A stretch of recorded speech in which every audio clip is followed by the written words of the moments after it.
These things sound like an early 2000s Chevy Cavalier, and I appreciate that. My name is Michael. This is punk.a.folk, and this is my review of the Tripowin X HBB Mele. This is another collaboration IEM, this time between Tripowin and IEM reviewer Hawaiian Bad Boy. Bad guy, good audio reviews. I always switch up the good and the bad there, and it's wrong. Who I will link to below because I actually really like his videos.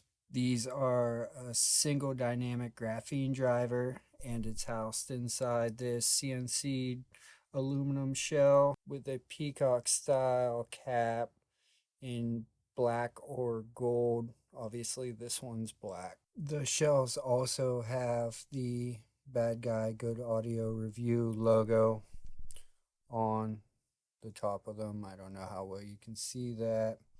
And they have an R and an L to denote which goes in which ear in case you forget. They actually, for the price, feel really premium, and they're weighted really nice.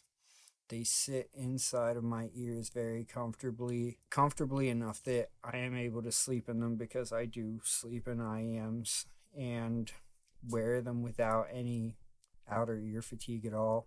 I have also had zero problem with these working their way loose. I did, however, switch the tips to spin fits while I was testing them. I just put the stock black ones back on for the video.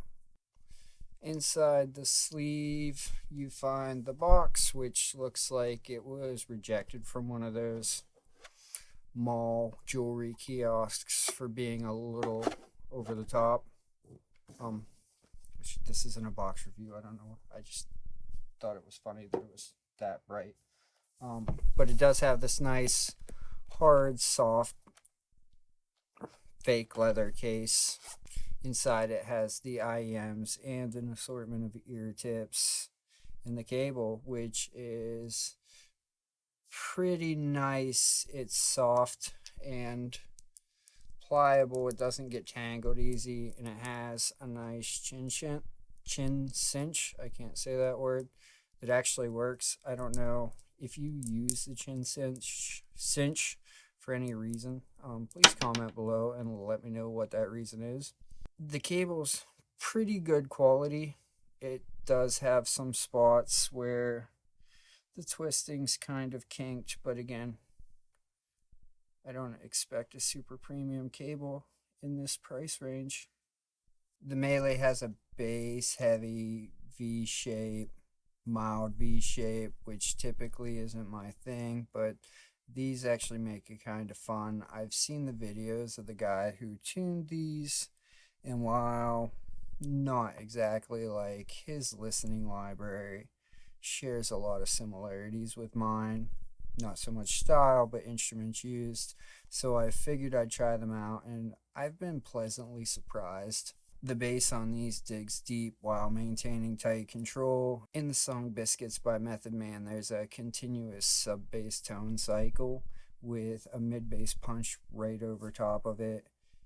And these were able to not only replicate that super deep sub-bass, they were able to keep the sub-bass and the mid-bass clearly defined, so you got that rumble. Obviously not a full body rumble like you would from speakers, but enough of a psychoacoustic rumble to trick you into thinking that, while maintaining that tight punch over top. And with a lot of other sets, I notice a lack of emphasis on either one or the other. This pulled it off spectacularly. The bass then tapers off a bit coming into the mids to provide the separation from mids and bass, but not so much that I felt like the mids lacked any weight. Notes still maintain their weight without the bass spilling over and making them seem thin or veiled. Speaking of mids, the mids do have a very warm feeling with great clarity. Play particularly well with male vocals. The song Carol K by Michael Caine and the Morning Afters has guitar, it has rock and roll piano, and then Michael Caine has this like mid deepish raspy voice, and they all hang out solidly in the lower mid range. And these were able to replicate it pretty flawlessly without it ever feeling shouty or being too in your face. Female vocals and instruments in the higher register, the mids, tend to come off a bit weak. Unholy Hems by the Bridge City Sinners. Libby's voice sounds much weaker than it does on other sets, including the other set that Chris, this gentleman, has tuned. And then the mandolin and the fiddle. I believe there's also trumpets in that song. Yes, there's trumpets in that song. They feel weak almost to the point of non-existence because they're being covered up by the mids and the bass. That relaxed feel continues throughout the treble region, with them never even approaching being peaky or harsh, which lends itself to a lack of detail retrieval. They're very easy to listen to. You will never get fatigued listening to these, but if you're looking for great detail, these are not that IEM. Perceived soundstage on these is pretty good, not super wide, but just outside the head on a horizontal plane. There's no vertical depth, and forward and aft was pretty non-existent as well. Imaging is great on these though. Instrument positioning is clear, and the instruments themselves are clearly separated and defined, and not at all smeared together as you normally find in prices in sets that are in this price range. Overall, I think these are a great budget set of IEMs for relaxing listening over long periods of time. I like what they do for my library, for parts of my library.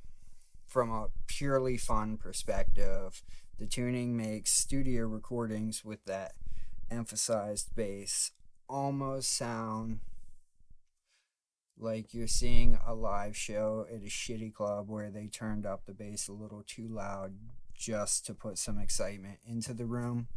On the other hand, the lack of detail makes actual live recordings just sound weak.